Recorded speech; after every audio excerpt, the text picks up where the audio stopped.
एक गलती असुरों से हो गई थी।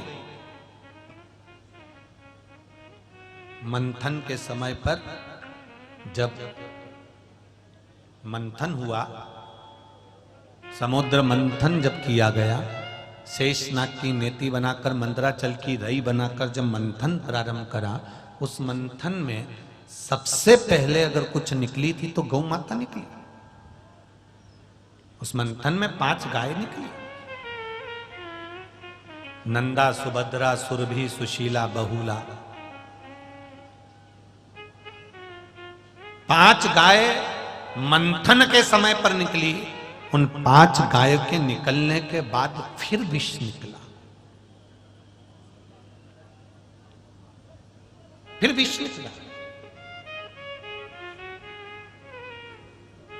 अब पहले क्या निकली है, जम के बोलो जरा, गौ माता।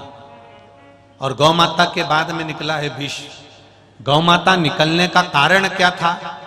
मंथन में सबसे पहले गौ माता के निकलने का कारण केवल इतना था, विष जो निकलेगा, उस विष को जो पिएगा उसका कंठ जलेगा, उसका शरीर जलेगा। उस विष की तपन को अगर रोक सकता है तो गौ माता का दूध रोक सकता है। इसलिए शंकर जी का अभिषेक गाय के दूध से होता है।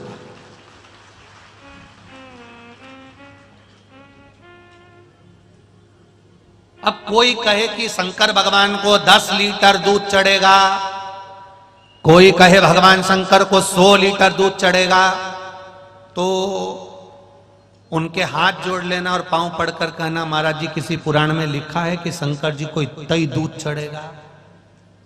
यहां तो शिव महापुराण की कथा कहती है, आधी में पुनियात। अगर 1 लोटा जल है और आपने केवल 1 चम्मच भी दूध अगर भगवान शंकर को चढ़ा दिया तो शिव ने स्वीकार कर लिया। मेरा भोलेनाथ कभी नहीं कहता कि मुझे करोड़ों में देना, मेरा भोलेनाथ कभी नहीं कहता कि मुझे लाखों में देना, मेरा भोलेनाथ कभी नहीं कहता कि मुझे इतना देना। मेरा भोलेनाथ जी तो केवल इतना कहता है कि थोड़ा भी देना तो श्रेष्ठ देना।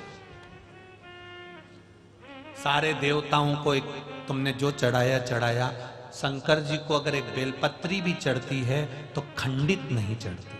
चढ़ती है क्या? चावल का 1 दाना, मात्र 1 दाना चावल का आप शंकर जी को चढ़ाओ, पर खंडित मत चढ़ाओ। 1 दाना चढ़ाना, ज्यादा नहीं, पर पूर्ण आखा चढ़ाओ। शंकर जी को फूटा हुआ नरियल भी नहीं चढ़ता। शंकर जी को नरियल भी चढ़ेगा, श्रीफल भी चढ़ेगा तो पूरा चढ़ेगा, पूर्ण।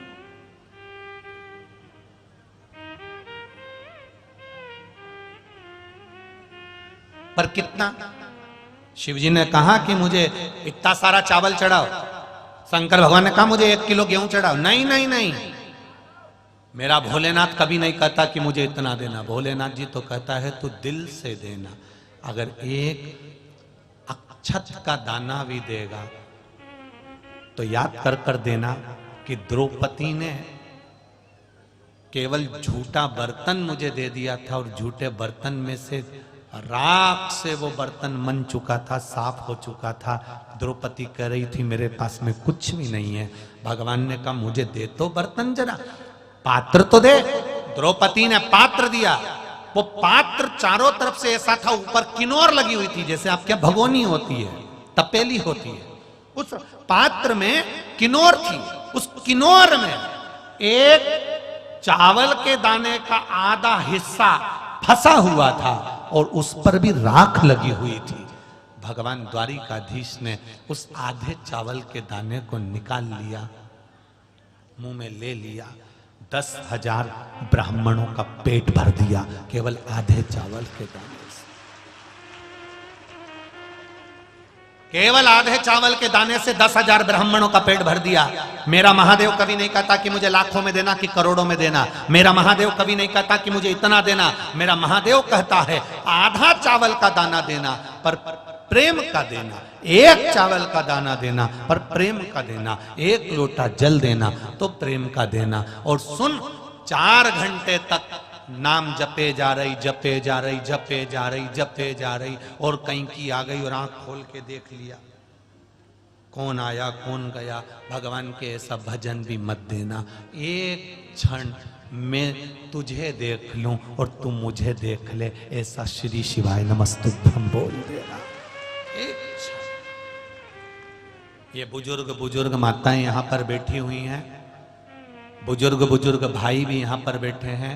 आज के जमाने में लड़की लड़के को शादी के समय पर दिखाया जाता है।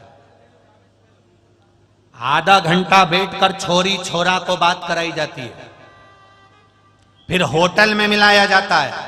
साहब ये लड़की से लड़के से संबंध हो रहा है, देख लो साहब।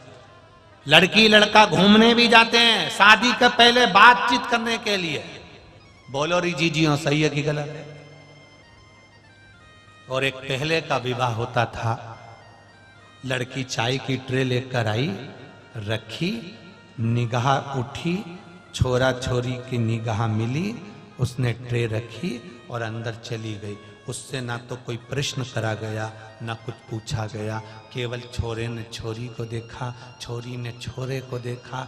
आधे घंटे सोफे पे बैठ के नहीं देखा, केवल एक क्षण ट्रे रखते समय बस निगाह मिली और शादी पक्की हो गई।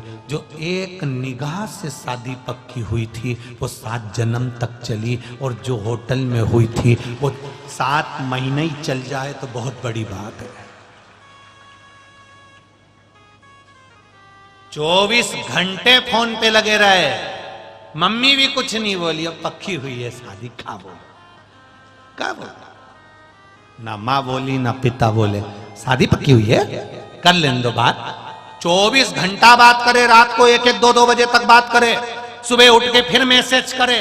उसके बाद भी शादी होने के बाद 4 साल 5 साल 6 साल में अदालत में खड़े मिलेंगे तलाक के लिए। जरा विचार करिए। इससे तो पहले की शादी अच्छी थी, केवल एक क्षण निगाह मिलती थी और शादी 7 जन्म तक चलती थी। मेरा भोलेनाथ भी कहता है मेरे पास आना तो एक क्षण निगाह मिलाकर चले जाना, मैं तेरा और तू मेरा। और कई ऐसे हैं 24 घंटे मंदिर के अंदर बैठे रहते माला पकड़ के, 24 घंटे। अब इन्हें माला तो पकड़ी है और निगाह जहां मिलाना थी उसकी जगह।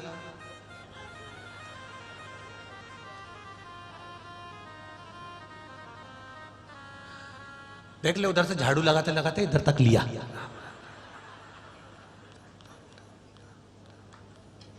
वो बर्तन वाली को बोल देना बर्तन उधर से उठा के इधर रख देगी और वहां से सोफा सेट को खसका के उधर से झाड़ू निकाल लेगी।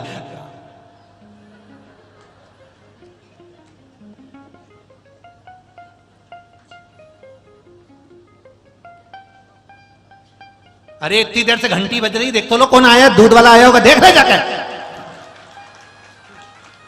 अब बताओ, भगवान भी सोच रहा है या तो दूध लिया है या फिर मेरे को जब। और क्या कह रही है कि मैं तो 2 घंटे भगवान की सेवा करती। भगवान से पूछा है बोलो ये कमला करती, भगवान बोले पक्की आलसान, इसके बराबर तो दुनिया में कोई होगा ही नहीं। मंदिर में आके बैठ जाती है, माला पकड़ के 4 घंटा तक बैठी रहे।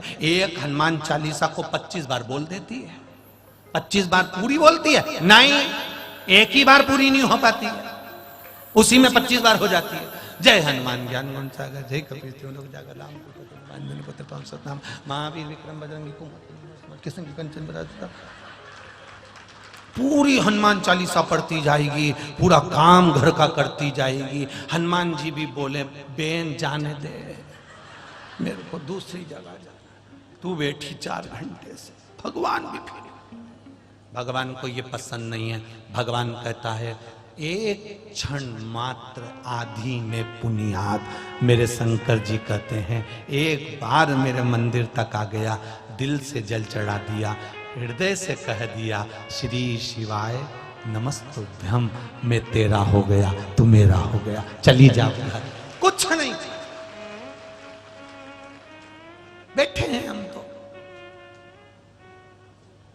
कभी दिल से अगरबत्ती लगाकर देखो, कभी दिल से भगवान को धूप बत्ती लगा कर देखो, कभी दिल से भगवान को जल चढ़ा कर देखो। दुकान पर भी जाते हो तो हमारे पिताजी अगरबत्ती लगाते थे इसलिए हम लगा रहे हैं, हमारे दादाजी अगरबत्ती लगाते थे इसलिए हम अगरबत्ती लगाना है। बस भगवान को इसलिए अगरबत्ती लगा रहे हो क्योंकि हमारे दादाजी लगाते थे, हमारे पिताजी लगाते थे, हमारा नियम चले आ रहा है। ऐसा नियम नहीं करना अपने को कि दादा और पिताजी के समय से आ रहा है। नियम अगरबत्ती का नहीं था, दादाजी अगरबत्ती दिल से लगाते थे, धूप बत्ती दिल से लगाते थे, प्रेम से भगवान को रिझाते थे कि ये दुकान तेरी है, ये व्यापार तेरा है, ये घर तेरा है और मैं स्वयं तेरा हूं, तू मेरे को संभाल लेना, इस दुकान को संभाल लेना। तब दुकान चलती थी और ऐसी चलती थी कि खूब धन आता था। अब वो ही दुकान जो दादाजी की थी, जो पिताजी की थी, उस पर तुम भी बैठ रहे हो। कौन से 4 चांद लगा दिए तुमने? अपने परिवार का तो सही से गुजारा नहीं कर पा रहे। और दादाजी तो 4 भाई का, 5 भाई का परिवार था, 6 भाई का परिवार था, पूरे का गुजारा करता था। एक अकेली दुकान से 6 भाई का गुजारा होता था। और एक आज के समय में 6 भाई का गुजारा ना होकर एक परिवार का भी गुजारा एक दुकान से नहीं हो पा रहा। उसका कारण क्या है? पहले दुकान पर अगरबत्ती दिल से लगती थी। आज तुम दादाजी लगाते थे तो टाइम पास कर रहे हो कि उनने लगाना चालू करा तो हमें को भी लगाना ही पड़ेगा। हमने देखा है कि वो अगरबत्ती लगाते थे तो लगा दिया। इसको अगरबत्ती लगाना नहीं कहेंगे, इसको धूप बत्ती लगाना नहीं कहेंगे। जिस दुकान पर तुम बैठते हो, जिस रोजी पर तुम बैठते हो, उसको तुम्हें पहले महादेव से कहना पड़ेगा, भगवान से कहना पड़ेगा, ये दुकान तेरी है, मैं तेरा हूँ, घर तेरा है, व्यापार तेरा है, तुझे संभाल लेना है। जैसे अगरबत्ती में सुगंध होती है, सारी दुनिया में फैलती है, मेरी दुकान की सुगंध भी सब दूर फैला दे, बस इतनी कृपा कर।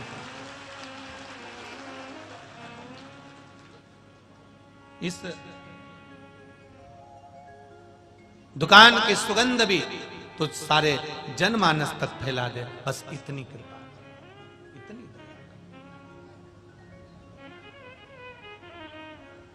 महाराज ज्यादा नहीं चाहिए, भगवान देव अधिदेव महादेव को थोड़ा सा चाहिए,